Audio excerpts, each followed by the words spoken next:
Hello my dear student, আজ নিটের যে previous ইয়ারের কোশ্চেন সেগুলো নিয়ে আলোচনা করব। প্রত্যেকটা চ্যাপ্টার থেকে 33 বছরে কি কি কোশ্চেন এসেছে সেই কোশ্চেনগুলো নিয়ে আলোচনা করব। তোমরা অবশ্যই প্রত্যেকটা কোশ্চেন তার অ্যান্সার মনোযোগ দিয়ে ভালো করে দেখবে, তাহলে তোমাদের এখান থেকে একটা কনসেপ্ট তৈরি হবে যে কীরকম টাইপের নিটে কোশ্চেন আসে বা কীরকম টাইপের কোশ্চেনগুলো তোমরা বেশি বেশি করে প্র্যাকটিস করবে সেটা তোমরা জানতে পারবে। ঠিক আছে, তাহলে ফার্স্টে আজকে যেটা শুরু করছি, ইলেকট্রিক চার্জ এবং ফিল্ড, এই চ্যাপ্টার থেকে গত 33 বছরের নিটে কি কি কোশ্চেন এসছে সেইগুলো নিয়ে। তাহলে দেখো, এই 33 বছরের মধ্যে 1 নম্বর যে কোশ্চেনটা আছে সেই কোশ্চেনটা আমি লিখেছি। এটা 2019 সালের নিটে এসেছিল। কোশ্চেনটা ভালো করে তোমরা একবার মনোযোগ দিয়ে শোনো। বলেছে 2 point charges A and B having charge plus Q and minus Q, ঠিক আছে, respectively are placed at a certain distance apart and force acting between them is F. If 20% charge of A is transferred to B, then the force between the charge become, অর্থাৎ আগে তাদের মধ্যে কি একটা F পরিমাণে বল কাজ করছিল। কখন? যখন এতে যে আধানটা আছে সেটা প্লাস কিউ আর বিতে যে আধানটা আছে সেটা কি মাইনাস কিউ। এবার এর মধ্যে থেকে যদি 25% এর প্লাস চার্জটা যদি বিতে চলে যায়, তাহলে এখন তাদের মধ্যে যে ক্রিয়াশীল বল সেটা কত হবে। তাহলে দেখো, এইটা করতে গেলে আমাদেরকে কুলম্বের যে সূত্র, অর্থাৎ দুটো আধানের মধ্যে ক্রিয়াশীল যে বল, সে বল সংক্রান্ত যে সূত্র আমরা কুলম্বের সূত্র পড়েছি, সেই কনসেপ্ট এখানে গিয়ে কাজে লাগবে। তাহলে দেখো, কুলম্বের সূত্র তোমরা পড়েছো যে এফ এটা equal to 1/4πε0 into Q1 Q2 by R square. ঠিক আছে, এটা হচ্ছে এসআই পদ্ধতিতে কুলম্বের সূত্র। তাহলে এখানে দেখো এরকম যে এ একটা বস্তু, এতে যে আধান আছে সেটা হচ্ছে কি প্লাস কিউ, আর এখানে একটা বি বস্তু, তাতে যে আধানটা আছে সে আধানটা বলে দিয়েছে কত, মাইনাস কিউ। ঠিক আছে, তুমি ধরে নাও এরা পরস্পর আর দূরত্বে কি আছে।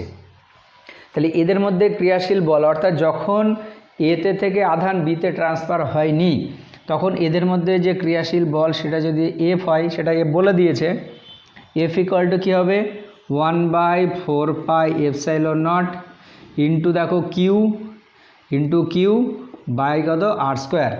দেখো এখানে একটা প্লাস একটা মাইনাস, তাহলে এদের মধ্যে যে বলটা কাজ করবে সে বলটা অবশ্যই কী হবে, অ্যাট্রাকশন ফোর্স বা আকর্ষণ বল। তাহলে তুমি এখানে এরকম এর আধানটা প্লাস কিউ, এর আধানটা যদি মাইনাস কিউ লিখে দাও, তাহলে আলটিমেট দেখো এখানে কি একটা মাইনাস আসবে, আর ফোর্সের জায়গায় যদি তোমার মাইনাস হয় তাহলে বুঝে নেবে সেই ফোর্সটা হচ্ছে কি আকর্ষণ বল বা অ্যাট্রাকশন ফোর্স। ঠিক আছে, তাহলে এখানে দেখো ওদের মধ্যে যে ক্রিয়াশীল বল, সেই ক্রিয়াশীল বল হবে এতটা। ঠিক আছে, তাহলে প্রথমে যে এফটা বলেছে সেই এফের ইকুয়েশন এইটা। তারপরে কি করেছে, কি হয়েছে যে এতে থেকে 25% আধান বিতে চলে গেছে। তাহলে 25% মানে দেখো কতটা যাচ্ছে, তাহলে এতে থেকে যদি 25% চলে যায় তাহলে এখন এর আধান কত আছে, তাহলে দেখো এখন এর আধান এটা সমান দেখো হবে Q minus Q into 25 by কত 100। ঠিক আছে, তাহলে এইটা যদি তুমি করো তাহলে দেখো কিউ ইন্টু 1 মাইনাস 1/4, তাই তো। তাহলে এটা করলে দেখো আসবে 3Q বাই কত 4। তাহলে এখন এ বস্তুতে যে আধানটা আছে সেটা হচ্ছে 3Q/4। এবার কিউ এর 25% যদি বিতে চলে যায় তাহলে তখন ওর আধান কত হবে। তাহলে এখন বি এর আধান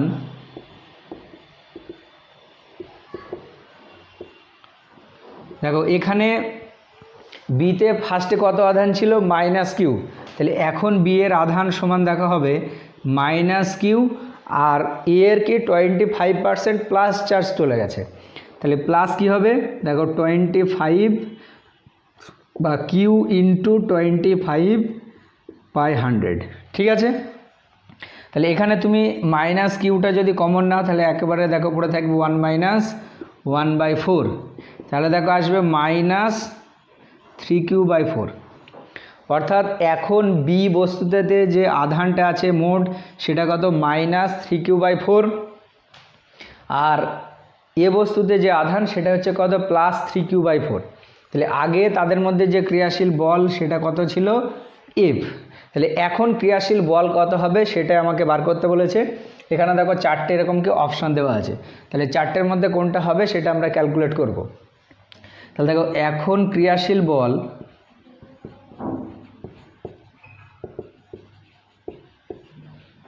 এটা সমান কত হবে, এখন ক্রিয়াশীল বলটাকে তুমি F' ধরে নাও, তাহলে F' = দেখো হবে 1/4πε0 ইন্টু Q1। দেখো এর আধান কত 3q/4, তাহলে দেখো 3q/4 ইন্টু বি এর আধান কত দেখো সেটাও 3q/4 বাই দেখো তাদের মধ্যে যে দূরত্ব সেটার কোনো পরিবর্তন হয়নি, তাহলে দূরত্বটা আর ছিল আরই থাকলো। ঠিক আছে, এবার দেখো এখানেও এইটা প্লাস আধান এটা মাইনাস, তাহলে এটাও কি হবে, এটাও তোমার হবে আকর্ষণ বল। তাহলে এখন এটা দেখো তোমার কত আসছে 9/16 ইন্টু দেখো এই 1/4πε0 কিউ ইন্টু q/r², যেটা পড়ে থাকবে সেটা কার সঙ্গে সমান হবে, দেখো এই যে এফটা আমরা পেয়েছিলাম সেই এফের সঙ্গে সমান হবে। তাহলে এখন যে ক্রিয়াশীল বল F' সেটা তোমার কত আসছে 9/16 F। তাহলে এখানে দেখো 9/16 মানে কোন অপশানটা, তাহলে অপশান সি যেটা সেটা হবে কি রাইট অ্যান্সার। দেখো এখানে এই অ্যান্সারটা এইভাবে করলাম তো অনেকে তোমার যে ভুলটা করে, এখানে এ বস্তু থেকে 25% চার্জ গিয়েছে, তাহলে এখানে এর থেকে আমরা কি চার্জটা বিয়োগ করলাম। আর এখানে বি এর ক্ষেত্রে যেটা অনেকে করে যে বি যেহেতু চার্জ কি করেছে গ্রহণ করেছে, তাহলে কিউ প্লাস তোমার এই q/4 এইটা কিন্তু করে, তাহলে এইটা যদি কেউ করে তাহলে তখন কিন্তু তার ক্ষেত্রে ভুল হয়ে যাবে। কেন ভুল হবে, দেখো প্রথমে বিতে যে চার্জটা ছিল সেটা কি -q, আর ও এ থেকে যে চার্জটা নিয়েছে সেটা কি +q। তাহলে আগে যেটা ছিল তার ক্ষেত্রে +q না লিখে কি লিখতে হবে, এখানে অবশ্যই -q লিখতে হবে। তাহলে আগে ছিল -q আর এখন q/4 পরিমাণে বা 25% কী করেছে সে গ্রহণ করেছে, তাহলে এখন তার চার্জ হবে কত -3q/4। ঠিক আছে, দেখো এরকম টাইপের তোমাকে এটা যেমন বলে দিয়েছে 25% না বলে দিয়ে হয়তো দেখা যাচ্ছে 50% বলে দিল, যেরকম অনেক মানে চেঞ্জ করে দিতে পারে। পরে হয়তো দেখা যাচ্ছে নেক্সট ইয়ারে যখন কোশ্চেন আসলো সেই কোশ্চেনে তোমার এইটা যে ভ্যালু পার্সেন্টেজ সে পার্সেন্টেজটা কি চেঞ্জ করে দিল। দেখবে নিটের যে কোশ্চেন সেটা কখনো কি রিপিট হয় না, মানে একটা কোশ্চেন সাধারণত দ্বিতীয় বছরে বা অন্য কোনো বছরে আসে না, মানে প্রত্যেকটা বছরে কোশ্চেন কি আলাদা আলাদা থাকে। তাহলে দেখো এখানে এই যে কোশ্চেনটা এটা হুবহু না তুলে দিয়ে হয়তো এরকম টাইপের একটা দিয়ে দিল যেখানে হয়তো পার্সেন্টেজটা চেঞ্জ করে দিল, বোঝা গেল। তাহলে এরকম টাইপের কোশ্চেন অবশ্যই ভালো করে প্র্যাকটিস করবে, যত রকম তোমরা বইয়ে কোশ্চেন পাবে এই রকম টাইপের সবগুলো ভালো করে প্র্যাকটিস করবে।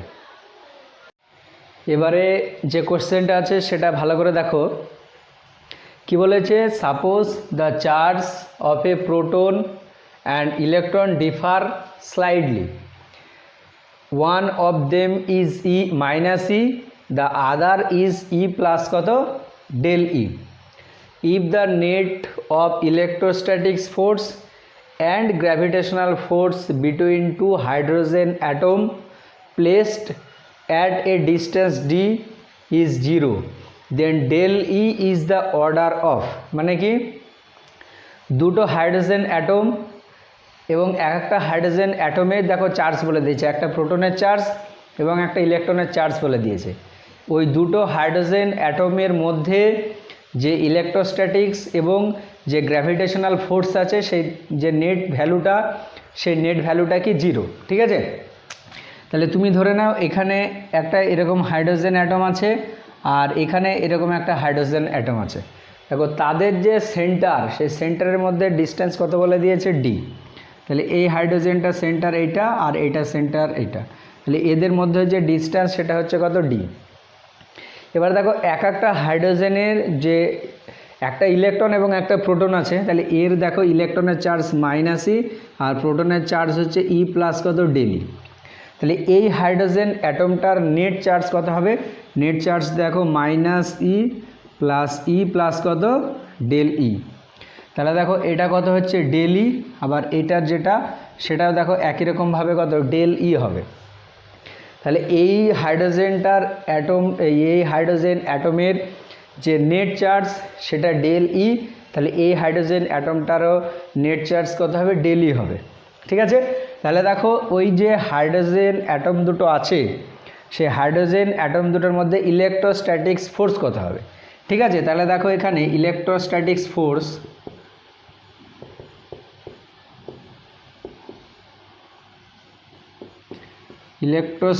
Force between two hydrogen atom, এটা কত হবে? তাহলে এখানে হাইড্রোজেন অ্যাটমের মধ্যে ইলেকট্রোস্ট্যাটিক্স ফোর্স কাজ করছে, তাহলে দেখো এটা 1/4πε0 ইন্টু দেখো del E বাই কত ডি স্কোয়ার। কেন? দেখো এইটার নেট চার্জ কত? del E, এইটারও নেট চার্জ হচ্ছে কত? del E। তাহলে এটা কত আসছে? 1/4πε0 into del E square by কত ডি স্কোয়ার। ঠিক আছে, এবার দেখো ব্র্যাকেট আর একটা বলে দিয়েছে mass of hydrogen atom mH সমান এটা বলে দিয়েছে। তাহলে দেখো এই হাইড্রোজেন অ্যাটম আর এই হাইড্রোজেন অ্যাটমের মধ্যে কী হবে? একটা গ্র্যাভিটেশনাল ফোর্স কাজ করবে। এখানে একটা জিনিস দেখো ভাবার আছে যে এখানে দুটো হাইড্রোজেন অ্যাটমের যে আমরা নেট চার্জ পেয়েছি সেই নেট চার্জটা দেখো কি পজিটিভ। তাহলে এদের মধ্যে যে ফোর্সটা কাজ করবে অর্থাৎ ইলেকট্রোস্ট্যাটিক যে ফোর্স সেটা হচ্ছে কি রিপালশন ফোর্স। ঠিক আছে, তাহলে এখানে ইলেকট্রোস্ট্যাটিক যে ফোর্স সেটা অবশ্যই হবে রিপালসিভ বা বিকর্ষণ বল। তাহলে এদের মধ্যে কি যে তড়িৎ বলটা কাজ করছে সেটা কি? বিকর্ষণ বল। আর এই দুটো হাইড্রোজেন অ্যাটমের মধ্যে যে তোমার গ্র্যাভিটেশনাল ফোর্স কাজ করবে, আমরা জানি যে গ্র্যাভিটেশনাল ফোর্স অলওয়েজ কি আর অ্যাট্রাকটিভ ফোর্স। তাহলে দেখো এরা ইলেকট্রোস্ট্যাটিক্স ফোর্সের সাহায্যে দূরে যেতে চাইবে আর গ্র্যাভিটেশনাল ফোর্সের সাহায্যে কাছাকাছি আসতে চাইবে। যদি এবার এখানে কি বলে দিয়েছে নেট যে ফোর্স সেই নেট ফোর্সটা কত? 0। তাহলে অবশ্যই ইলেকট্রোস্ট্যাটিক্স ফোর্স এবং গ্র্যাভিটেশনাল ফোর্সটা কী হবে? ইকুয়াল হবে। তাহলে এইবার আমরা কি গ্র্যাভিটেশনাল যে ফোর্সটা এদের মধ্যে কাজ করছে সেই গ্র্যাভিটেশনাল ফোর্সটা আমরা বার করব। গ্র্যাভিটেশনাল ফোর্স এটা ইকুয়াল টু কী হয়? দেখো আমরা জানি G into m1 m2 by কত r²। এই ফর্মুলা তোমরা শিখেছো সবাই, ক্লাস 11-এ ছিল। তাহলে দেখো এখানে একটা যে হাইড্রোজেন অ্যাটম তার মাস বলে দিয়েছে, তাহলে এই হাইড্রোজেন অ্যাটমটার মাস হচ্ছে কত? mH, ওটার হচ্ছে mH। তাহলে দেখো mH into mH divided by কত?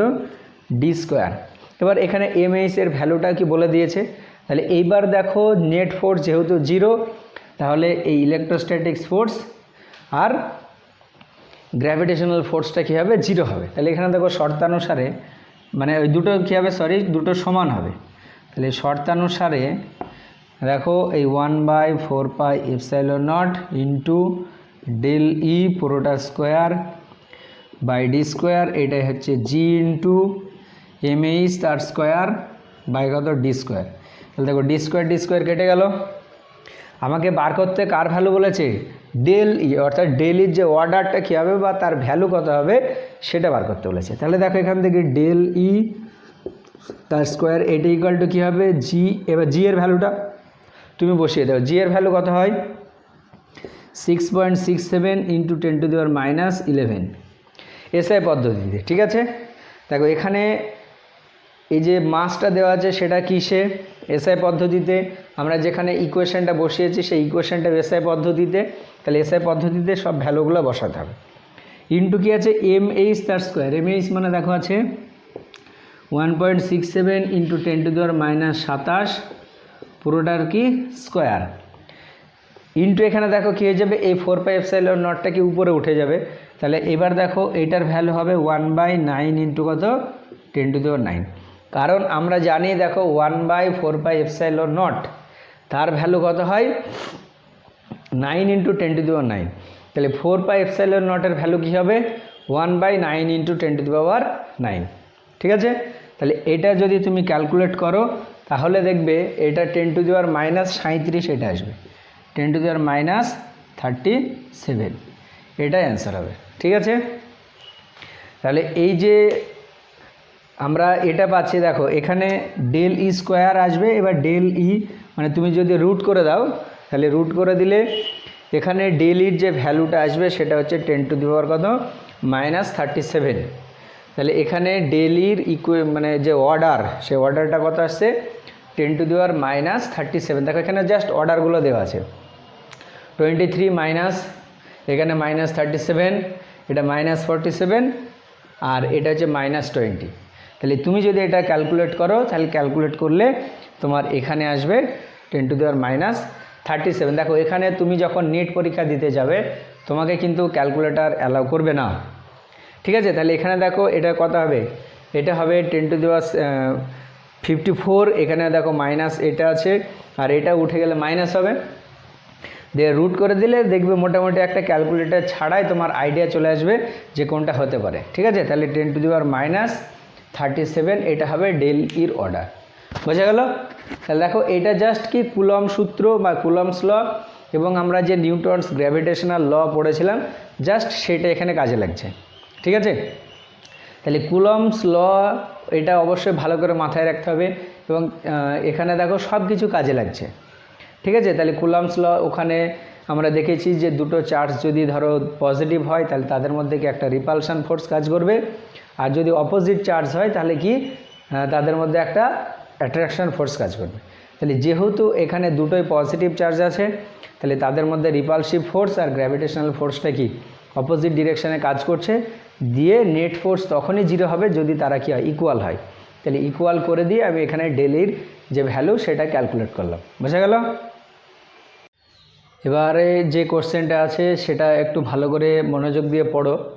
দেখো বলেছে 2 আইডেন্টিক্যাল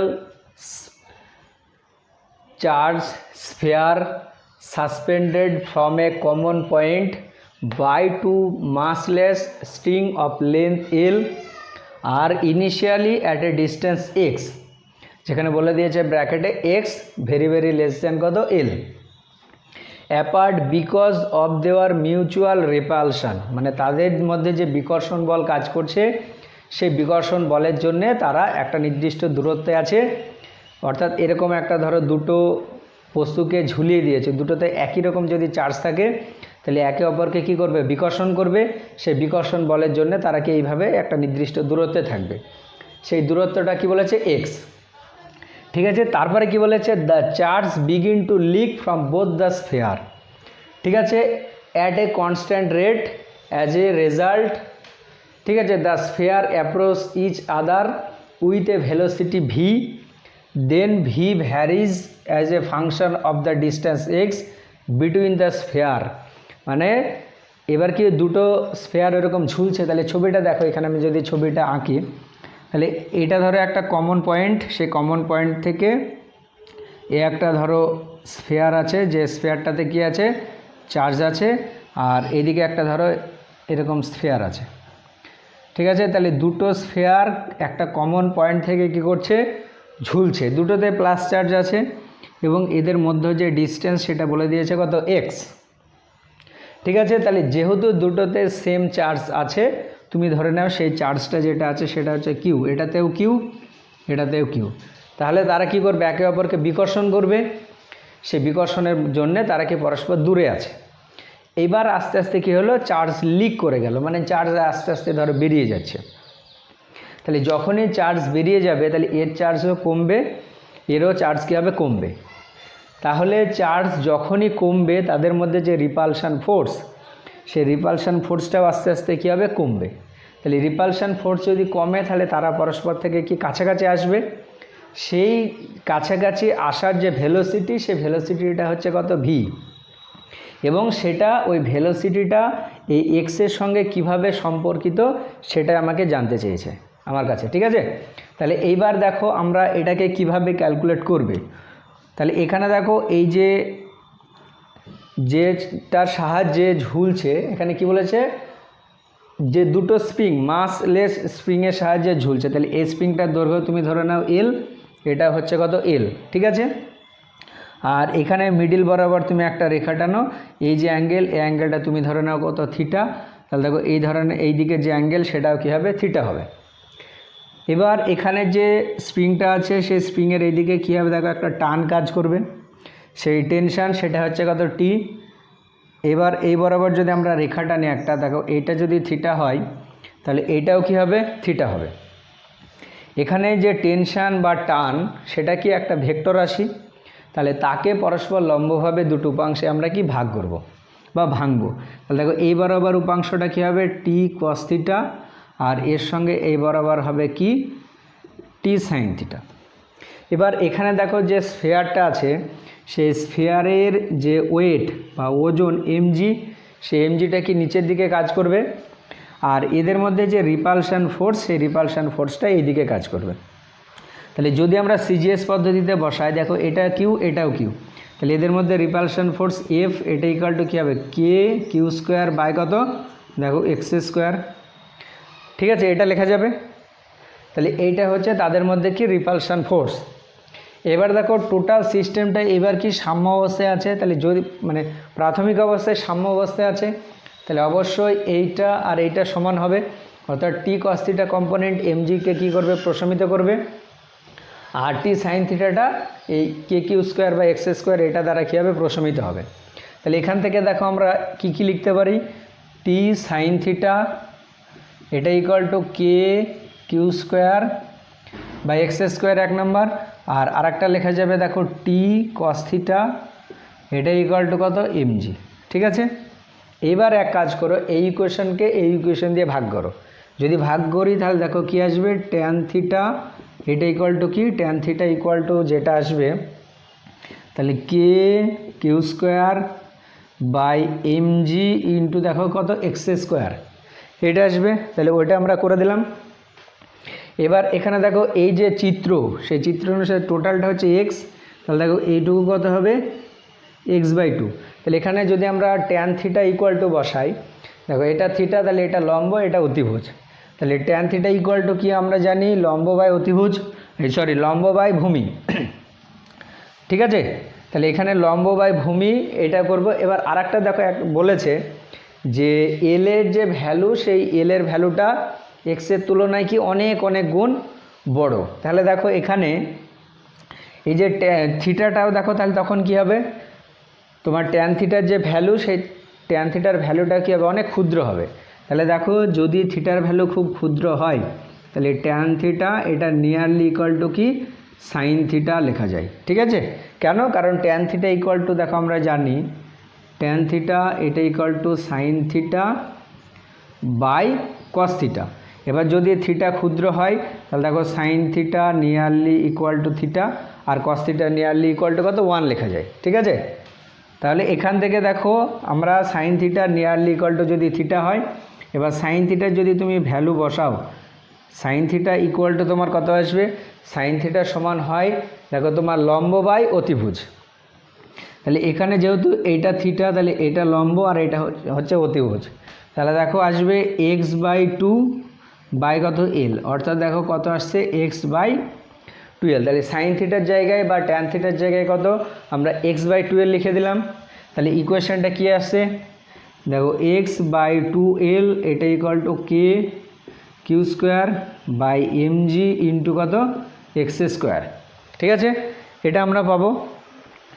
এবার এই যে ইকুয়েশনটা আমরা পেলাম এখান থেকে যদি আমরা কিউ স্কোয়ার বার করি তাহলে দেখো কিউ স্কোয়ার সমান কত আসবে, কিউ স্কোয়ার সমান দেখো আসবে এমজি ইন্টু দেখো এক্সএস কিউ বাই দেখো 2kl এটা পাওয়া যাবে। তাহলে এটা আমরা লিখলাম, তাহলে কিউ স্কোয়ার সমান এইটা, তাহলে দেখো এখান থেকে এটাকে এরকম লিখতে পারি কিউ স্কোয়ার সমানুপাতিক এক্সএস কিউ, ঠিক আছে, এটা লিখে দিলাম। কারণ এখানে দেখো এমজি বাই 2kl এগুলো হচ্ছে কি সব ধ্রুবক, তাহলে দেখো এটা কিউ স্কোয়ার সমানুপাতিক কত এক্সএস কিউ এটা হলো। এবার এটাকে যদি আমরা ডেরিভেটিভ করি তাহলে কি আসবে দেখো 2q into DQ by DT, ঠিক আছে, টি এর রেসপেক্টে তুমি কি করে দাও ডেরিভেটিভ করে দাও। তাহলে টি এর রেসপেক্টে ডেরিভেটিভ করলে কত 2q into DQ by DT, এটার সমানুপাতিক দেখা হবে কত 3 ইন্টু ডিএক্স বাই কত ডিটি। তাহলে এটা আসছে, ঠিক আছে। এবার এখানে যেটা বলেছে দেখো যে ডিকিউ বাই ডিটি অর্থাৎ যে রেটে চার্জটা লিক করছে সেটা হচ্ছে কনস্ট্যান্ট। বা এখান থেকে দেখো তুমি যদি কিউটার ভ্যালু এখানে বসিয়ে দাও বা কিউটার ভ্যালু না করে আর একটা যদি তুমি কাজ করো, বা এখান থেকে দেখো কিউ সমানুপাতিক এক্স টু দি পাওয়ার কত 3/2, এটা লেখা যাবে, এটা করলেও হবে। তাহলে এবার এখানে তুমি যদি ডেরিভেটিভ করো তাহলে দেখো ডি কিউ বাই ডিটি এটা সমানুপাতিক দেখো কত আসবে 3/2 ইন্টু দেখো ডেরিভেটিভের নিয়ম কি যে x to the power 3/2 minus 1 into এখানে আবার কত হবে ডিএক্স বাই ডিটি। ফর্মুলা কী ছিল ডেরিভেটিভের, যে dx of x to the power n, ঠিক আছে। এর ফর্মুলা কী ছিল n into x to the power n minus 1। তাহলে এখানে দেখো 3/2 মাইনাস 1 মানে ওটা কত আসবে হাফ আসবে। তাহলে দেখো আসছে ডি কিউ বাই ডিটি এটা সমানুপাতিক হবে 3/2 ইন্টু রুট এক্স ইন্টু এটা দেখো কি ভেলোসিটি ভি, ঠিক আছে। তাহলে ভেলোসিটি ভি আসলো। এবার এখানে দেখো ডি কিউ বাই ডিটি টা হচ্ছে কি যে হারে চার্জটা কি হচ্ছে লিক করছে সেই রেটটা কি বলেছে কনস্ট্যান্ট, অর্থাৎ ডি কিউ বাই ডিটি এটাই যদি কনস্ট্যান্ট হয় তাহলে দেখো এখান থেকে আমরা লিখতে পারি ভি সমানুপাতিক 1 বাই কত রুট এক্স, কারণ 3/2 এটা হচ্ছে কি একটা কনস্ট্যান্ট। বা এখানে দেখো ভি সমানুপাতিক কী হচ্ছে x to the power minus half, তাহলে এইটা হচ্ছে তোমার অ্যান্সার। তাহলে এখানে দেখো এ যেটা সেই এটা হবে কি সঠিক অ্যান্সার। দেখো এইরকম টাইপের প্রবলেম কিন্তু তোমার অনেক পাবে, ঠিক আছে। এরকম টাইপের প্রবলেম প্রত্যেকটা খুব গুরুত্বপূর্ণ। এরকম যদি ঝুলছে তাহলে এখানে যেটা দিয়েছে যে ভেলোসিটিটা বার করতে বলেছে, অর্থাৎ চার্জ লিক করছে, সেই লিক করার ফলে এরা কি হচ্ছে পরস্পর কাছাকাছি সরে আসছে, তাহলে ভেলোসিটিটা বার করতে বলেছে। এখানে ভেলোসিটি না বলে দেখা যাচ্ছে অ্যাঙ্গেলগুলো বলে দিল যে তোমার চার্জ বার করতে দিতে পারে। তাহলে এইরকম টাইপের যদি প্রবলেম থাকে, ঠিক আছে, তাহলে জাস্ট এখানে তুমি এরকম কি টার্নটাকে কম্পোনেন্টে ভেঙে নেবে। তাহলে এই বরাবর একটা কম্পোনেন্ট হবে টি কস থিটা, এ বরাবর একটা কম্পোনেন্ট হবে টি সাইন থিটা। যেহেতু ইকুইলিব্রিয়ামে আছে প্রাথমিক অবস্থায়, তাহলে এই দিকের কম্পোনেন্টটা এই দিকের সঙ্গে সমান, উপরেরটা নিচের সঙ্গে সমান, ঠিক আছে।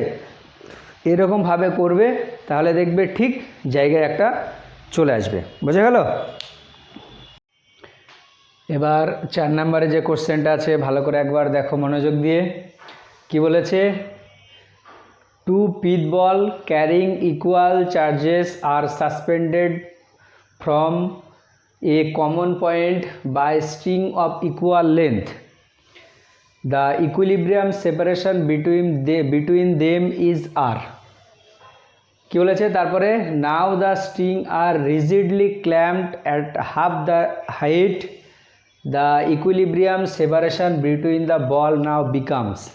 অর্থাৎ দেখো যে প্রথমে এরকম যে একটা কেস যে এ একটা বিন্দু, সে বিন্দু থেকে দুটো পিথ বল এরকম কি ঝুলছে, ঠিক আছে। এ একটা ধরো পিথ বল আর এ একটা পিথ বল, তাদের যে সেপারেশান সেটা বলে দিয়েছে কত, সেপারেশনটা দেখো ফার্স্টে যেটা আছে সেটা হচ্ছে কত আর।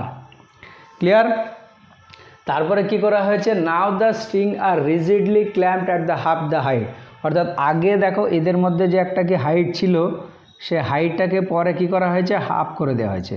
তাহলে তুমি ধরে নাও প্রাথমিক অবস্থায় এদের যে হাইট ছিল সেটা হচ্ছে কত ওয়াই, পরে এই হাইটটা কি করা হয়েছে, হাফ করে দেওয়া হয়েছে। অর্থাৎ পরে তারা এইরকমভাবে চলে এসেছে, ঠিক আছে।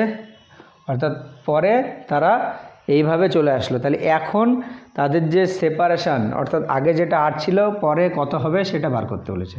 তাহলে এ একটা পিথ বল, এ একটা পিথ বল, তাহলে পরে যে ডিস্টেন্স সেটা তুমি ধরে নাও কত আর ড্যাশ, আর এখানে এই যে হাইটটা সেটা কত বলে দিয়েছে y/2। এবার এখানে আর ড্যাশের ভ্যালুটা কত হবে সেটা আমরা ক্যালকুলেট করব। তাহলে দেখো এর ক্ষেত্রে যদি আমরা দেখি তাহলে এই অ্যাঙ্গেলটা তুমি ধরে নাও থিটা, তাহলে এই বরাবর কী হবে, একটা টার্ন টি কাজ করবে। এর আগের যে প্রবলেমটা আমরা দেখলাম ঠিক সেরকমভাবে আমরা কি করব, একে কম্পোনেন্টে ভেঙে নেব। তাহলে দেখো এই টানের এই বরাবর একটা কম্পোনেন্ট থাকবে, সেটা হচ্ছে কত টি কস থিটা, এই বরাবর একটা কম্পোনেন্ট থাকবে টি সাইন থিটা। এ বরাবর তাদের মধ্যে কি একটা রিপালশন ফোর্স কাজ করবে। তুমি ধরে নাও পিট বল দুটো চার্জ হচ্ছে কিউ, তাহলে দেখো এটা হবে 1/4πε0 ইন্টু কিউ স্কোয়ার বাই দেখো কত আর স্কোয়ার, এটা লেখা যাবে। ঠিক আছে, কারণ দুটো পিট বলের চার্জ আমরা ধরে নিলাম কত কিউ, আর তাদের ডিস্টেন্সটা আর বলে দিয়েছে। এ বরাবর কী হবে mg ওজন কাজ করবে। ঠিক একই রকমভাবে দেখো এইটাকেও যদি আমরা করি, এই অ্যাঙ্গেলটা তুমি ধরে নাও থিটা ড্যাশ হয়ে গেল, আর এই টান যেটা সেই টান টি থাকলো। ক্লিয়ার? এবার এখানে আমরা এর ক্ষেত্রে তোমার একই রকমভাবে কি ক্যালকুলেশন করব, বা এটার ক্ষেত্রে যদি আমরা দেখি তাহলে দেখো টি সাইন থিটা এটা ইকুয়াল টু দেখো কি আসবে 1/4πε0 কিউ বাই আর স্কোয়ার। আচ্ছা, এখানে টানটা যদি টানটা আলাদা হবে, আলাদা ধরে নাও, টি ড্যাশ ধরে নাও। ঠিক আছে, এবার এখানে দেখো দ্বিতীয় ক্ষেত্রে কি হবে টি কস থিটা, এটা সমান তোমার কি হবে mg হবে। তাহলে এখান থেকে যদি আমরা একেবারে বার করি ট্যান থিটা, ঠিক আছে, তাহলে ট্যান থিটা ইকুয়াল টু দেখো আসবে 1/4πε0 Q square by R square by কত mg। ঠিক আছে, এবার ট্যান থিটা যদি তুমি এখান থেকে বার করো তাহলে এইটুকু দেখো কত হবে r/2। ট্যান থিটার সমান কি হয় তোমার হয় ভূমি এই লম্ব বাই অতিভুজ। ঠিক আছে, তাই সরি লম্ব বাই ভূমি, তাহলে এটা লম্ব, এটা হচ্ছে ভূমি। দেখো আগের ক্ষেত্রে আমরা tan theta nearly equal to কি সাইন থিটা লিখেছিলাম। কেন লিখেছিলাম? কারণ সেখানে বলে দিয়েছিল এই যে লেন্থ, সেই লেন্থটা এই যে ডিস্ট্যান্স, সেই ডিস্ট্যান্সের তুলনায় কি অনেক বড়, তাহলে তখন অ্যাঙ্গেলটা কী হবে খুব ছোট হবে। আর অ্যাঙ্গেল যদি ছোট হয় তাহলে তখন তার ক্ষেত্রে tan theta nearly equal to কি সাইন থিটা লেখা যায়, কিন্তু এর ক্ষেত্রে আমরা লিখব না।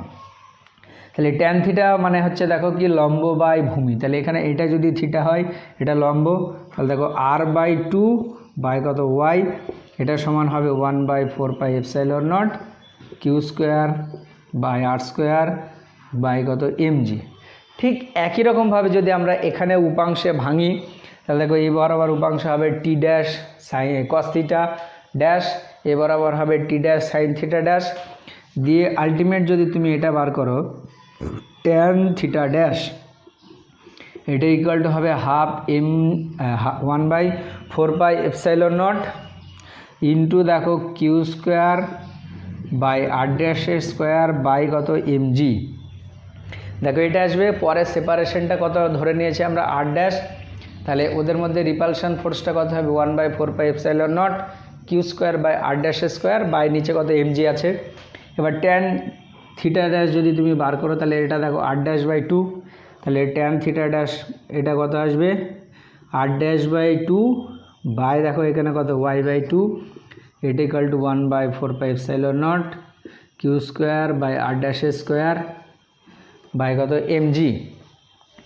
এবার একটা কাজ করো, এই সমীকরণকে এই সমীকরণ দিয়ে ভাগ করে দাও। এটা আমরা লিখলাম 1 নাম্বার, আর এটা আমরা লিখলাম কি 2 নাম্বার। ঠিক আছে, এবার 2/1 করো, তাহলে 2/1 করে পাই কী পাওয়া যাবে। তাহলে এটাকে দেখো উপরে আছে r'/2 আর এটা তুমি উল্টে দাও। ঠিক আছে, আচ্ছা এটা হলো r'/2 ইন্টু এটা দেখো 2 কত y হয়ে গেল, আর নিচে কি আমরা এইটা দিয়ে ভাগ করছি, তাহলে এইটা মানে দেখো কত r/2y। ডান দিকে কী হবে দেখো উপরে থাকছে 1/4πε0 into Q square by R ড্যাশের স্কোয়ার বাই কত mg ইন্টু দেখো কি এইটা দিয়ে ভাগ করছে মানে উল্টে দাও, তাহলে এটার উপরে হয়ে যাবে mg by 1/4πε0 into Q square by কত আর স্কোয়ার। হ্যালো, এবার দেখো 1/4πε0 কেটে গেল, mg কেটে গেল, কিউ স্কোয়ার কেটে গেল। ঠিক আছে, এবার বাম দিকে এটা যেটা আছে সেটা লেখো। ঠিক আছে, তাহলে এখানে মুছে দিচ্ছি আমি, তাহলে এখানে যেটা থাকছে সেগুলো আমরা লিখে দেবো। তাহলে দেখো এটা হচ্ছে r'/2 ইন্টু কত 2/y, এটা দেখো কি এইটা আর হয়ে গেল, আর এইটা এখানে দেখো 2iটাকে উপরে তুলে দিলাম। ঠিক আছে, তাহলে এইটার সমান কি হবে, এটার সমান হবে r ড্যাশ তার স্কোয়ার বাই কত r স্কোয়ার।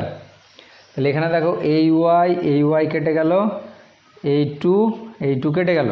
ঠিক আছে, তাহলে কি আসছে, তাহলে দেখো এখানে এটা কোনাকুনি গুণ করো। ঠিক আছে, তাহলে কোনাকুনি গুণ করলে যেটা আসবে সেটা তুমি করো। তাহলে এখানে দেখো একটা আর থাকছে, তাহলে এখানে দেখো আর কিউব, সরি এখানে দেখো বাম দিকে যেটা থাকছে সেটা তুমি লিখে রাখো। দেখো 2r ড্যাশ বাই আর, এটা ইকুয়াল টু r ড্যাশ তার স্কোয়ার বাই কত r স্কোয়ার। ঠিক আছে, এটা আসছে। ঠিক আছে, আচ্ছা এখানে একটু মনে হচ্ছে গন্ডগোল হয়েছে, এই জায়গাটা দেখো গুণ করতে, এখানে আছে r ড্যাশ বাই 2 আর এটা আর আছে আর এটা 2 আছে, 2iটা তাহলে উপরে চলে যাবে। বোঝা গেল? তাহলে এই জায়গাটায় অ্যাকচুয়ালি যেটা আসবে সেটা দেখো 2r ড্যাশ বাই আর, তাহলে উপরে আসছে 2r ড্যাশ, মানে 2 দেখো এই টু কেটে যাবে, এই টুটা উপরে উঠে গেল, 2r ড্যাশ বাই নিচে আর।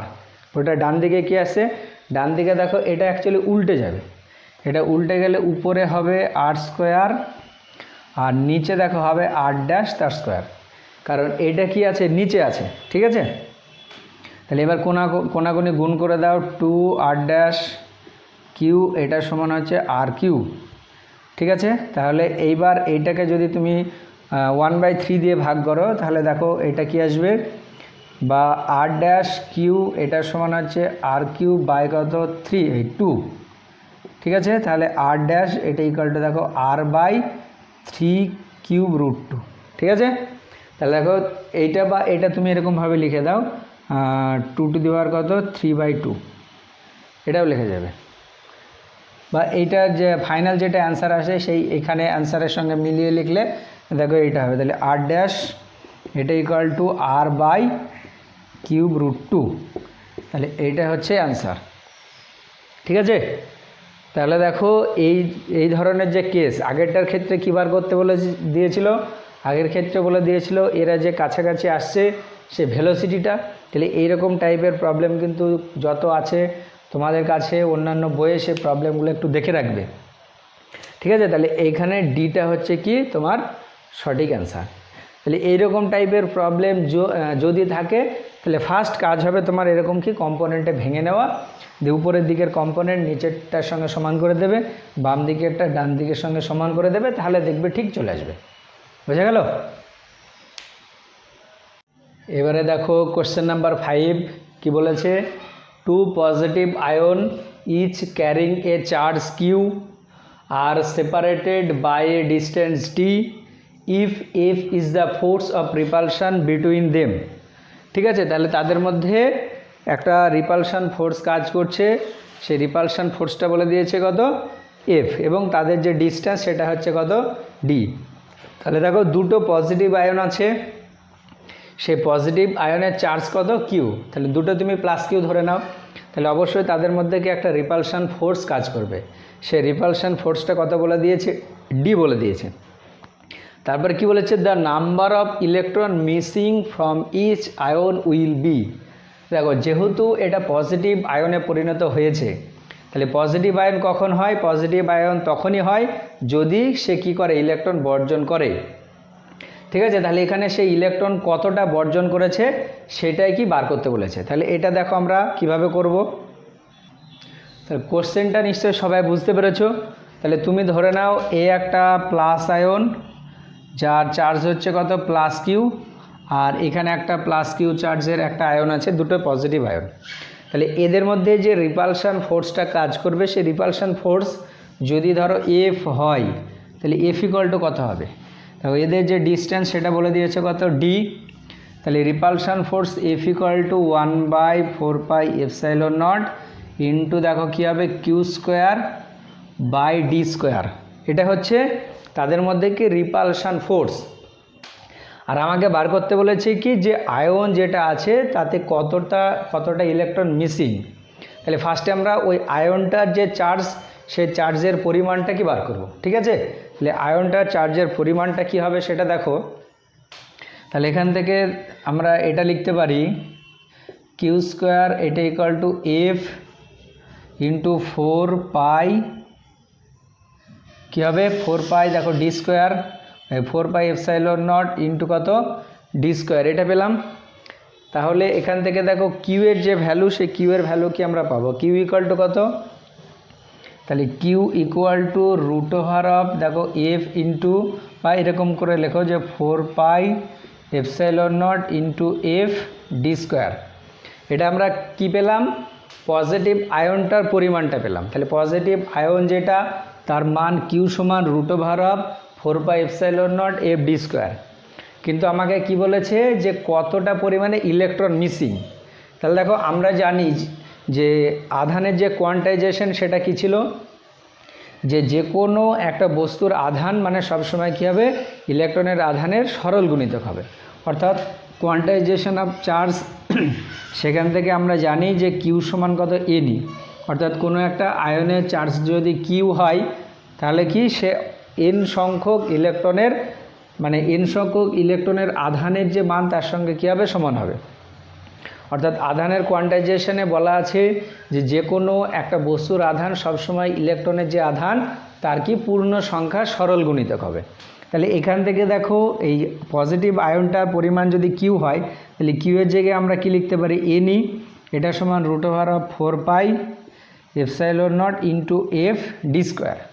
ঠিক আছে, তাহলে তুমি ধরে নাও পজিটিভ আয়নে যে ইলেকট্রন মিসিং আছে সেই মিসিংয়ের পরিমাণটা কত, এন।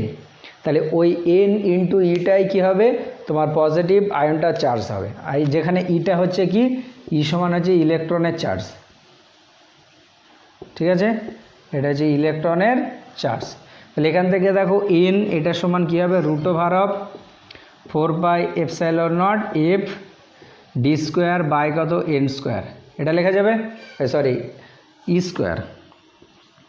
তাহলে এইটাই হচ্ছে তোমার ওই পজিটিভ আয়নে যতগুলো ইলেকট্রন কি আছে, মিসিং আছে।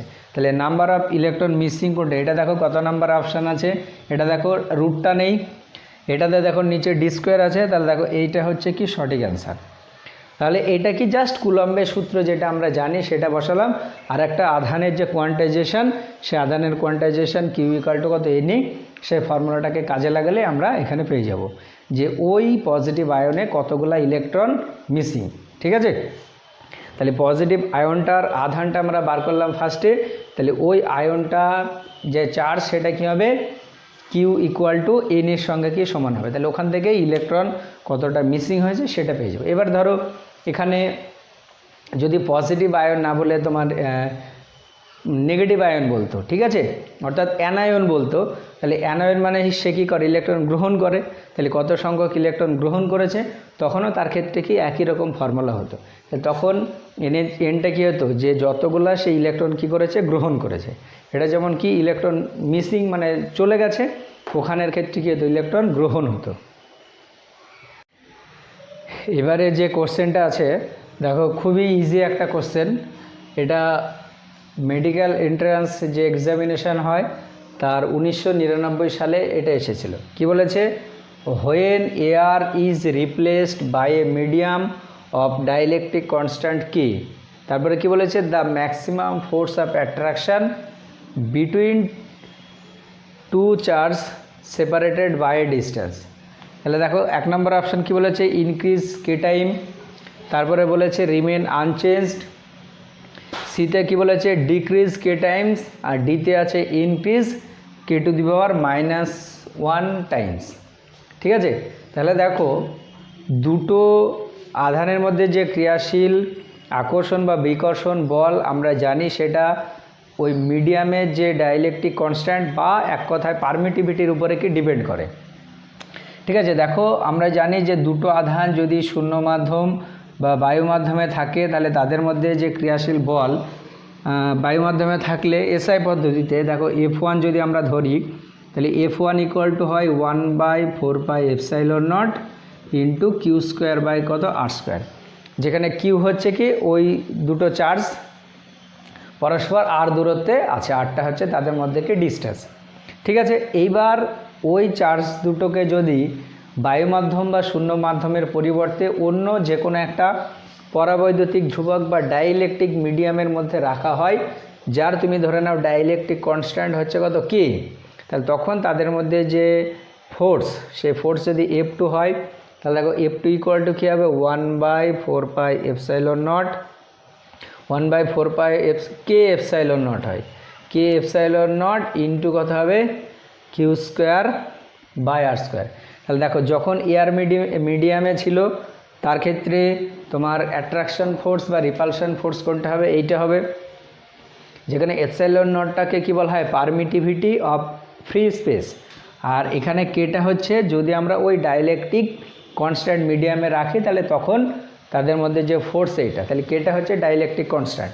তাহলে এইবার এখানে দেখো পরে যে ফোর্সটা আসে F2, এটি ইকুয়াল টু, এটা আমরা এরকম লিখতে পারি 1/4πε0 Q²/R² ইন্টু 1/k, এটা লেখা যাবে।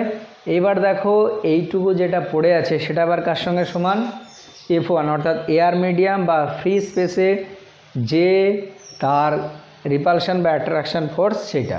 তাহলে দেখো এখান থেকে আমরা কি লিখতে পারি F2 এটা ইকুয়াল টু F/k, অর্থাৎ দেখো এখানে আচ্ছা F1 ডিভাইডেড বাই কত কে, অর্থাৎ এয়ার মিডিয়ামের পরিবর্তে যদি আমরা একটা ডাইইলেকট্রিক মিডিয়ামকে রাখি তাহলে তার ক্ষেত্রে দেখো ফোর্স অফ অ্যাট্রাকশন বা রিপালশন ফোর্স বা এক কথায় ফোর্সের যে ভ্যালু সেটা হচ্ছে কত ডিক্রিজ করছে, কতটা ডিক্রিজ করছে দেখো কে টাইম, ঠিক আছে। তাহলে এখানে দেখো কোনটা অপশান হবে ডিক্রিজ কে টাইম, যেহেতু তোমার এয়ার মিডিয়ামের পরিবর্তে যে কোনো একটা ডাইইলেকট্রিক কনস্ট্যান্ট মিডিয়াম যুক্ত কোনো একটা মাধ্যমে দুটো চার্জকে রাখা হলে তাদের মধ্যে ফোর্সটা কি কমে যায়, তাহলে কতটা পরিমাণে কমছে, তাহলে দেখো কে টাইমস পরিমাণে কী হচ্ছে ডিক্রিজ করছে, বুঝা গেল। ভেরি ভেরি ইম্পর্টেন্ট এরকম টাইপের, হয়তো তোমাকে অন্য প্রবলেম দিয়ে দিল, হয়তো তোমাকে বললো যে দুটো আধান একটা হয়তো 10 কুলম আর একটা 20 কুলম, তারা এয়ার মিডিয়ামে আছে, এবার অন্য একটা ডাইইলেকট্রিক কনস্ট্যান্ট মিডিয়ামে যদি রাখা হয় সেই ডাইইলেকট্রিক কনস্ট্যান্টটা তোমার যদি ভ্যালু বলে দেয় তাহলে তার ক্ষেত্রে তোমার ফোর্স অফ অ্যাট্রাকশন বা রিপালশনটা কত হবে সেটাও কিন্তু কোশ্চেন আসতে পারে, তাহলে ওইগুলোও তোমার একটু ভালো করে প্র্যাকটিস করবে, ঠিক আছে। এবার যে কোশ্চেনটা আছে নাম্বার 7, দেখো কি বলেছে, এ চার্জ কিউ মানে small q is placed at the centre of the line joining two equal charge capital q, the system of 3 charge will be equilibrium if q is equal to, মানে কি 3টে charge আছে, দেখো এখানে একটা Q charge আছে আর এখানে একটা কিউ চার্জ আছে আর ও দুটোর মিডিলে দেখো কি একটা স্মল কিউ চার্জ আছে, ঠিক আছে। তাহলে এইটা হচ্ছে ক্যাপিটাল কিউ, এটা এদিকে একটা ক্যাপিটাল কিউ, তাদের যে মধ্যবিন্দু সেই মধ্যবিন্দু থেকে একটা স্মল কিউ চার্জ আছে, দিয়ে কি বলেছে যে এই যে টোটাল সিস্টেম অর্থাৎ 3টে চার্জ তোমার কি সাম্যাবস্থায় বা ইকুইলিব্রিয়াম এ পজিশানে যদি থাকে বা ইকুইলিব্রিয়ামে থাকে তাহলে স্মল কিউ এর ভ্যালুটা কত হবে। তাহলে এখানে দেখো একটা জিনিস মাথায় রাখতে হবে যে সাম্যাবস্থায় থাকার অর্থ কী, সাম্যাবস্থায় থাকার অর্থ হচ্ছে যে কোনো একটা আধানের উপরে যে ক্রিয়াশীল মোট বল সেটা অবশ্যই কী হতে হবে শূন্য হতে হবে, ঠিক আছে। আরেকবার বলছি যে কোনো একটা চার্জের উপরে যে নেট ফোর্স বা টোটাল যে ফোর্সটা কাজ করবে সে ফোর্সের ভ্যালুটা কী হতে হবে 0 হতে হবে। তাহলে তুমি ধরে নাও এখানে একটা চার্জ আর এখানে একটা চার্জ আছে এবং এদের মধ্যে যে দূরত্ব সেটা তুমি ধরে নাও কত ডি, তাহলে যে কোনো একটা চার্জের উপরে যে ক্রিয়াশীল ফোর্স সেটা তুমি কি করে দাও 0 করে দাও। তাহলে দেখো এখানে একটা চার্জ আমরা কিউ যদি নিই তাহলে কিউ এর উপরে যে টোটাল ফোর্সটা কাজ করছে সেই ফোর্সটা যদি আমরা 0 করে দিই তাহলে তোমার কিউ এর ভ্যালু পেয়ে যাবে, মানে স্মল কিউ এর ভ্যালুটা, ঠিক আছে। তাহলে দেখো এই চার্জের উপরে এই কিউ স্মল কিউটা কি একটা ফোর্স দেবে, আবার ক্যাপিটাল কিউটাও কি একটা ফোর্স দেবে। এবার দেখো এখানে বলেছে স্মল কিউটা কি দুটোর মধ্যবিন্দুতে অবস্থিত, তাহলে এটা তোমার কথা হবে দেখো d/2 হবে। তাহলে এই কিউ চার্জের উপরে যে টোটাল ফোর্স, তাহলে দেখো total force on charge capital q, ঠিক আছে। এই ক্যাপিটাল কিউ চার্জের উপরে যে টোটাল ফোর্স কত হবে, তাহলে দেখো এ একটা যে ফোর্স দেবে সেটা কত হবে 1/4πε0 ইন্টু আচ্ছা এই ফোর্স যে ফোর্সটা সেটাকে তুমি ধরে নাও এফ, তাহলে এফ ইকুয়াল টু 1/4πε0 ইন্টু এখানে দেখো q into small q divided by কত হবে দেখো d²/4, মানে এই 4টাকে তুমি উপরে তুলে দাও, বোঝা গেল। আবার দেখো এও কি করবে একটা ফোর্স দেবে, তাহলে প্লাস দিয়ে কি হবে এদের মধ্যে যে ফোর্স 1/4πε0 ইন্টু দেখো q² কত d²। এবার দেখো যেহেতু এই টোটাল সিস্টেমটা কি একটা সাম্য অবস্থায় থাকবে, বা যদি ফর ইকুইলিব্রিয়াম কন্ডিশন দেখো ফর ইকুইলিব্রিয়াম কন্ডিশন এখানে কি হবে এই এফ ইকুয়াল টু অবশ্যই কত হতে হবে 0 হতে হবে। যদি এফ 0 হয় তবেই কী হবে ইকুইলিব্রিয়ামে থাকবে, যদি এফ 0 না হয় তাহলে তাদের ইকুইলিব্রিয়ামে থাকা কখনোই পসিবল না, ঠিক আছে। তাহলে এফটা এবার 0 করে দিলে অর্থাৎ এই টোটাল যে ফোর্সটার ভ্যালু আছে পেয়েছি বা টোটাল ফোর্সের যে ইকুয়েশানটা পেয়েছি সেটাকে কি আমরা 0 করে দেবো। তাহলে দেখো অতএব 1/4πε0 into 4 into capital Q into small Q by d² plus 1/4πε0 into q² by d², এটা ইকুয়াল টু কত 0। তাহলে কি আসছে দেখো 1/4πε0 into capital Q into small Q by d², এটা equal to minus of 1/4πε0 q² by d²। তাহলে d² কেটে গেল, 1/4πε0 1/4πε0 কেটে গেল। তাহলে দেখো এখান থেকে একটা কিউ কেটে গেলে একটা কিউ থাকবে আর এখানে 4 আছে, তাহলে স্মল কিউ ইকুয়াল টু কত -q/4, অর্থাৎ স্মল কিউ এর ভ্যালুটা যদি মাইনাস ক্যাপিটাল Q/4 তার সঙ্গে ইকুয়াল হয় তাহলে টোটাল এই যে সিস্টেম সেই সিস্টেমটাকে ইকুইলিব্রিয়ামে থাকবে। তাহলে এখানে এই স্মল কিউ এর ভ্যালুটাই জানতে চেয়েছে, ঠিক আছে। কি বলেছে the system of 3 charges will be equilibrium if q is equal to, তাহলে কিউ এর ভ্যালুটা যদি -q/4 এর সঙ্গে ইকুয়াল হয় তবেই সিস্টেমটা কী হবে সাম্য অবস্থায় থাকবে। দেখবে এরকম তোমার অনেক প্রবলেম আছে। কীরকম প্রবলেম তোমাকে হয়তো বলে দিল যে এরকম একটা ধরো স্কোয়ার, ঠিক আছে, এই স্কোয়ারের এখানে 4টে যে কর্নার সেই 4টে কর্নারে তোমার 4টে প্লাস কিউ চার্জ থাকলো। এবার এই যে কর্ণ দুটো ছেদবিন্দু, সে কর্ণদ্বয়ের ছেদবিন্দুতে যদি একটা ক্যাপিটাল কিউ চার্জকে রাখা হয় তাহলে ক্যাপিটাল কিউ চার্জের ভ্যালু কত হলে এই টোটাল যে সিস্টেম সেই সিস্টেমটা ইকুইলিব্রিয়ামে থাকবে, ঠিক আছে। এরকম টাইপেরও কোশ্চেন কিন্তু আসে। তাহলে এই রকম কোশ্চেনটাও মানে এরকম টাইপের কোশ্চেন যদি থাকে এই সাম্য অবস্থায় থাকার শর্ত বা এই কিউ এর ভ্যালুটা কত হলে টোটাল সিস্টেমটা ইকুইলিব্রিয়ামে থাকবে, এরকম যত কোশ্চেন পাবে সবগুলো কিন্তু প্র্যাকটিস করবে, ঠিক আছে। এবার দেখো কোশ্চেন নাম্বার 8, এটা কি বলেছে, বলেছে point charges +4q -q and +4q are kept on the x-axis at point x equal to 0, x equal to a and x equal to 2a respectively. Then অপশানগুলো কি বলেছে, only -q is in stable equilibrium, all the charges are in stable equilibrium, তারপরে বলেছে all of the charges are in unstable equilibrium, and D বলেছে কি none of the charges is in equilibrium, ঠিক আছে। তাহলে আমরা আগে ছবিটা আঁকবো যে চার্জ যেগুলো আছে সেগুলো কিভাবে আছে একটা এক্স অ্যাক্সিসের উপরে। তাহলে দেখো এরকম, এটা হচ্ছে ওয়াই অ্যাক্সিস, এটা এক্স অ্যাক্সিস, এটা এ, এটা 2a। তাহলে দেখো এখানে দেখো x ইকুয়াল টু 0-তে কি আছে +4q যে চার্জ সেটা, তাহলে +4q, তারপরে x ইকুয়াল টু a-তে কি এটা x ইকুয়াল টু a, এখানে -q, আর তারপরে দেখো আছে +4q, ঠিক আছে, এটা +4q কি এই জায়গাটায় অবস্থিত, ঠিক আছে। এইবার এখানে দেখো এই যে চার্জগুলো আছে সেই চার্জগুলো সাম্য অবস্থায় আছে কিনা সেগুলো আমরা কি দেখব, ঠিক আছে। তাহলে দেখো সাম্য অবস্থায় থাকার অর্থ কী, বা ইকুইলিব্রিয়াম পজিশনে বা ইকুইলিব্রিয়াম কন্ডিশনে কখন থাকবে, যখন যে কোনো একটা চার্জের উপরে যে ক্রিয়াশীল টোটাল ফোর্স সেটা কি জিরো হবে। তাহলে এখানে দেখো যে কোনো একটা চার্জের উপরে যদি ক্রিয়াশীল ফোর্স বার করো, তাহলে দেখো এখানে যে মাইনাস কিউ চার্জটা আছে, দেখো এই মাইনাস কিউ চার্জকে কি four charge plus four q যে চার্জটা আছে সে টানবে যতটা বলে, আবার ওইদিকে যে প্লাস ফোর কিউ আছে সেও কি ততটা বলে টানবে। তাহলে এখানে মাইনাস কিউ যে চার্জটা আছে তার উপরে যে টোটাল ফোর্স, সেই টোটাল ফোর্সটা কি জিরো হবে। ঠিক আছে, একই রকমভাবে যদি আমরা এই চার্জটার উপরে টোটাল ফোর্সটা বার করি তাহলে কত আসছে সেটা দেখব। দেখো তাহলে প্লাস ফোর কিউ আধানের উপর ক্রিয়াশীল বল, এটা কত আসবে, দেখো এ একটা কি করবে, টানবে, আকর্ষণ বল প্রয়োগ করবে, আর এ একটা কি বিকর্ষণ বল প্রয়োগ করবে।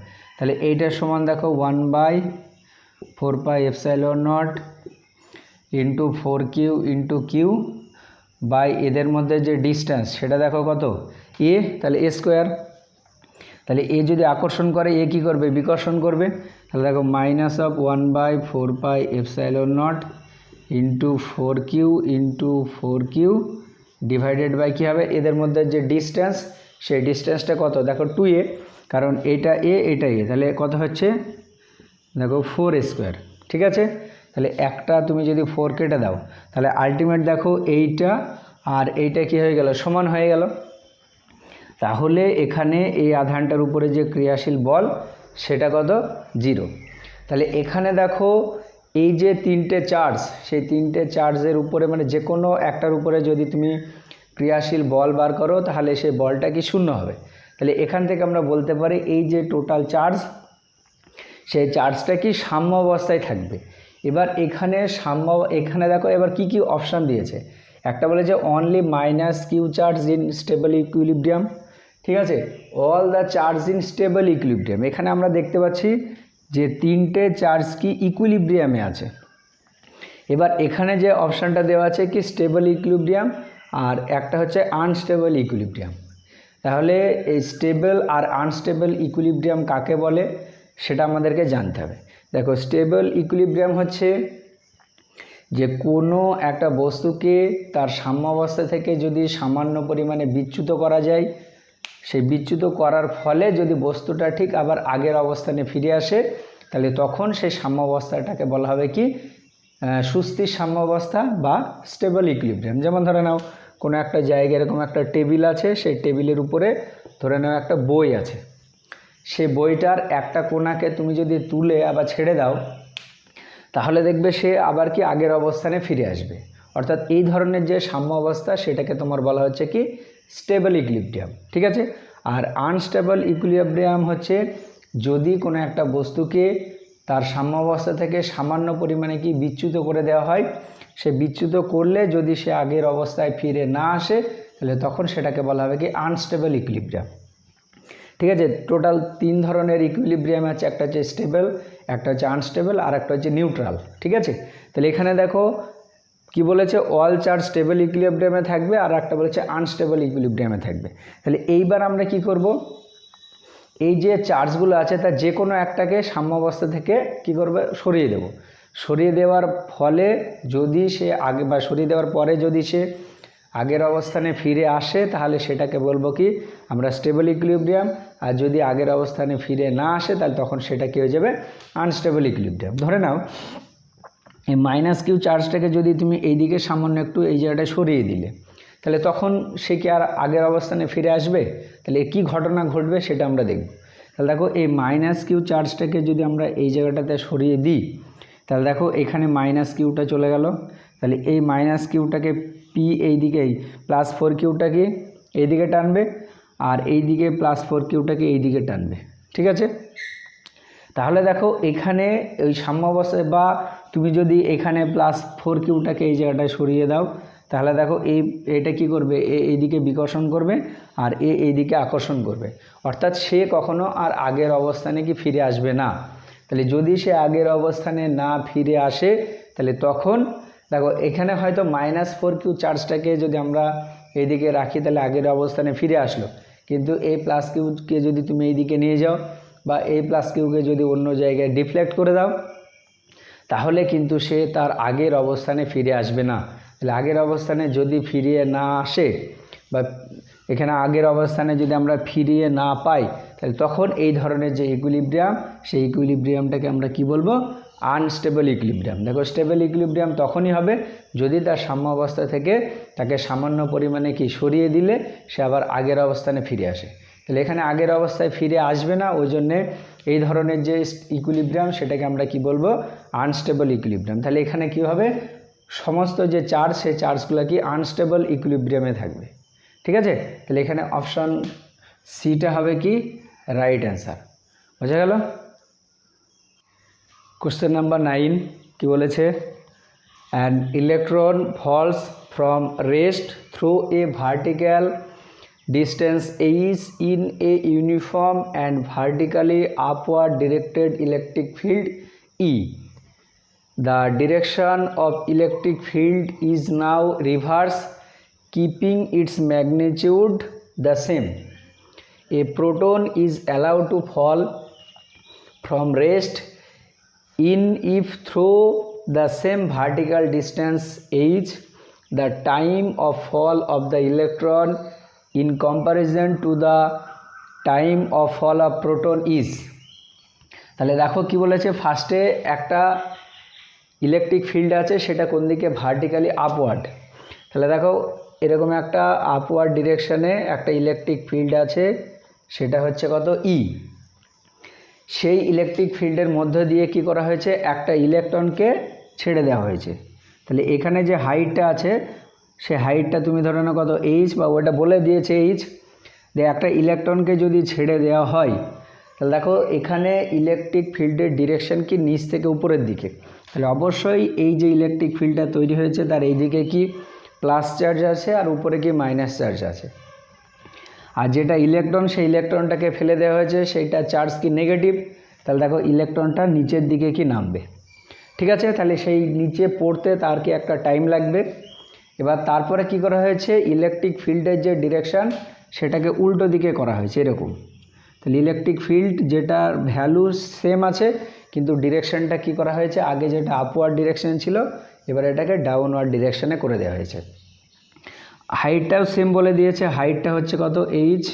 এখানে যে হাইট ছিল এখানেও সেম হাইট আছে। এবার এখানে কি করা হয়েছে? একটা প্রোটনকে নিচের দিকে ছেড়ে দেওয়া হয়েছে। তাহলে দেখো এখানে যেহেতু ইলেকট্রিক ফিল্ডের ডিরেকশনটা নিচের দিকে, তার মানে এইদিকে নেগেটিভ চার্জ আছে, ইলেকট্রিক ফিল্ডের এইদিকে কি পজিটিভ চার্জ আছে। তাহলে দেখো প্রোটনটা নিচের দিকে পড়বে। এবার জানতে চেয়েছে যে ইলেকট্রনটার বেশি সময় লাগবে না প্রোটনটার বেশি সময় লাগবে ওই উপর থেকে নিচে পড়তে। ঠিক আছে? তাহলে দেখো এখানে এটা আমরা কিভাবে করব। এখানে দেখো ইলেকট্রন বা প্রোটন যাই হোক না কেন, যে কোনো একটা জেনারেল ফর্মুলা আছে যে কোনো একটা আধান যদি কোনো একটা তড়িৎ ক্ষেত্রের মধ্যে গতিশীল হয় বা তড়িৎ ক্ষেত্রের মধ্যে থাকে, তাহলে তার উপরে যে ক্রিয়াশীল ফোর্স এফ, এটা ইকুয়াল টু কী হয়? কিউ ইন্টু ই। যে কোনো একটা আধানের উপরে যে ক্রিয়াশীল তড়িৎ বল এফ, এটা ইকুয়াল টু কি? কিউ ইন্টু ই। তাহলে এইটা যদি হয়, তাহলে সে আধানের উপরে যে ত্বরণ, তাহলে আধানের উপরে ক্রিয়াশীল বল যদি এফ এটা সমান কিউ ই হয়, তাহলে সে আধানটার উপরে ক্রিয়াশীল ত্বরণ কত হবে? তাহলে ত্বরণ দেখো হবে ক্রিয়াশীল বল বাই আধানটার কি ভর। ঠিক আছে? এবার এখানে দেখো ত্বরণটা আমরা পেয়ে গেলাম। এবার সে আধানটা যদি একটা মানে জিরো ভেলোসিটি থেকে যাত্রা শুরু করে বা সাম্য অবস্থা থেকে বা স্থির অবস্থা থেকে যাত্রা শুরু করে, তাহলে সে যে পথটা অতিক্রম করবে সে পথ দেখো s equal to ut plus half gt square. এই ফর্মুলা থেকে যদি বার করি হাফ এটি স্কোয়ার, ত্বরণের ভ্যালুটা এ। তাহলে দেখো এখানে যদি তার প্রাথমিক গতিবেগ 0 হয়, তাহলে দেখো এস ইকুয়াল টু কী হবে? এস ইকুয়াল টু হবে হাফ এ টি স্কোয়ার। ঠিক আছে? তাহলে এখানে এই যে কোশ্চেনে দেওয়া আছে সেই কোশ্চেন অনুসারে যদি আমরা এসের জায়গায় এ লিখি, এইচ লিখি, তাহলে এইচ ইকুয়াল টু দেখো হাফ এ ইন্টু কত? T square. তাহলে হাফ এ টি স্কোয়ার।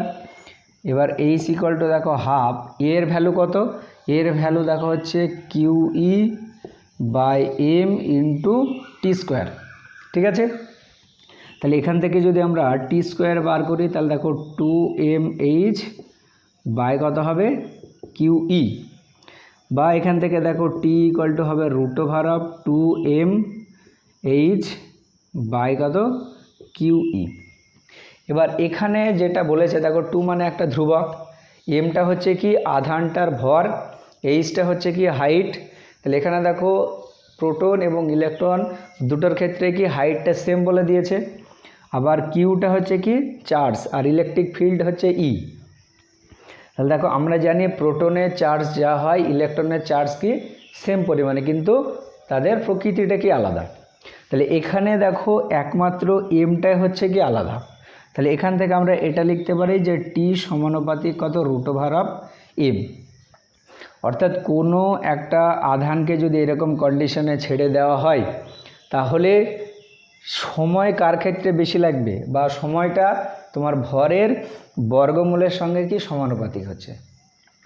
অর্থাৎ যে আধানটার ভর যত বেশি সে বেশি সময় নেবে, আর যে আধানটার ভর যত কম সে কি কম সময় নেবে। তাহলে দেখো আমরা জানি ইলেকট্রন আর প্রোটন এর মধ্যে কোনটা বেশি ভারী হয়, প্রোটনটা। অর্থাৎ ইলেকট্রনটা কি হয় হালকা হয়। তাহলে এখানে ইলেকট্রনের যে মাস সেটা কি প্রোটনের থেকে কি কম, ঠিক আছে। তাহলে এখানে যেহেতু ইলেকট্রনের মাসটা কম তাহলে ইলেকট্রনের যে টাইম সেই টাইমটা কি হবে কম লাগবে, আর প্রোটনের যেহেতু মাসটা বেশি তাহলে প্রোটনের টাইমটা কি বেশি লাগবে। তাহলে এখানে কি বলেছে the time of fall of the electron in comparison to the time of fall of the proton is কী হবে, তাহলে স্মলার, অবশ্যই স্মলার হবে, কারণ ইলেকট্রনের যে মাস সেই মাসটা কি প্রোটনের থেকে কম, ঠিক আছে। তাহলে ইলেকট্রনটা কি বেশি তাড়াতাড়ি নিচের দিকে নামবে, অর্থাৎ তার টাইম যেটা সে টাইমটা কি প্রোটনের যে টাইম তার থেকে কম লাগবে। বুঝা গেল? ভেরি ভেরি ইম্পর্ট্যান্ট এই যে ফর্মুলা, এই ফর্মুলাটা ভালো করে মাথায় রাখবে। যে কোনো একটা আধান যদি কোনো একটা ইলেকট্রিক ফিল্ডের মধ্য দিয়ে যায় বা ইলেকট্রিক ফিল্ডের মধ্যে থাকে তাহলে তার উপরে যে ক্রিয়াশীল ফোর্স, সে ফোর্সের ইকুয়েশন কত, F = QE। এখানে থেকে আমরা ইকুয়েশনটা বার করলাম। বোঝা গেল?